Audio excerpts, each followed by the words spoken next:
Ah. Ndepi? Zviri sei? Zvikuita sei? Ndiri bosha. Asi madzi. Madzi aripo. Ndiyo zvako. Ndiri zvangu ndinotenga mota iyi.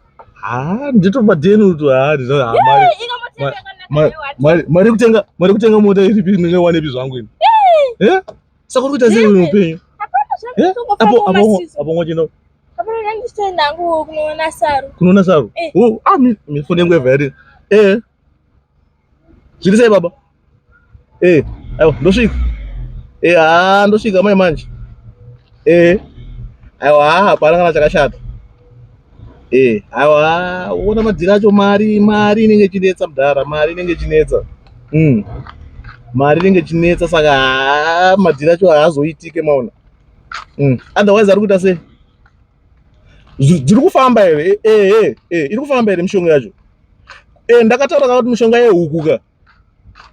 Dzinoda mishonga. Alright. Aiwa hapana. Aiwa hapana kana. Aiwa don't worry. Aiwa zvinoita. Ndati zvinotoita. Aiwa. Andakati 5 kg here. Andakati 5 kg. Bo. Alright. 2 minutes. Bo. Usakate. Usakate. Nditori nemumwe munhu ndikutaura naye panapa. Saka wati zvese zviri kuita. Uri sei ukugara paipo chaipo? Pakona pana kuona apa? Iyo saka kumauza kwari sei? Ari bosha chimboto ndipoka lift niende pane. Uda lift uramira. Alright. Alright. Aiwa. Usanyanyonetsekana, usazvidye moyo. Usazvidye moyo wako. Aiwa, hapana kana chakashata. Ndosvika. Handiri kuona matauro atechita. Ndosvika tichitaura. Ndiyo nyaya yacho tichitaura iyoyo. Utaona wazvinzwisise man. Aiwa, hapana. Zvese zviri right man. Zviri right zvese. Zviri right zvese. Sekutaura kwatiri kuita. Alright. Alright. Saka wati. Sorry, ndatokangana. Saka ari kuita ko mwana wako ari sei? Right. Apo kuenda kupiwa? Umwana atingana pana Saru apa. Kuenda pana Saru? Saru. Kamusikana kapfupi kaka. Okay.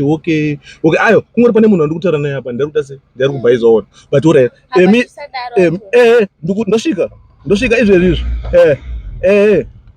Ndosvika. Aiwa ndosvika. Manje hapana chekutya.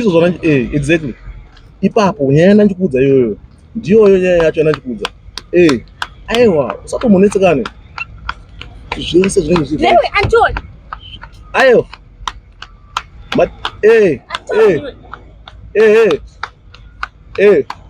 Antoni. Ora. Wanguka. Ndaneta inini shinzo. Wandimbayisa kubva kwese kwashinzwa ndisika. Sorry kana musa mfungo. Ayo kana musa pinda apita tena. Usade kushaina nemarato. Andamusa. Marata ayo zvinondira. Saka usade kushaina. Wangoida kuiswa kupi? Wangoida kuendeswa. Haungandimanyisa kubva kwese kwashinzwa. Wangoida kuendeswa kupi? Wangoida kuendeswa kupi? Wewe enda kwa Antoni. Sara uchiteera, damn it. Sara uchiteera, futseka.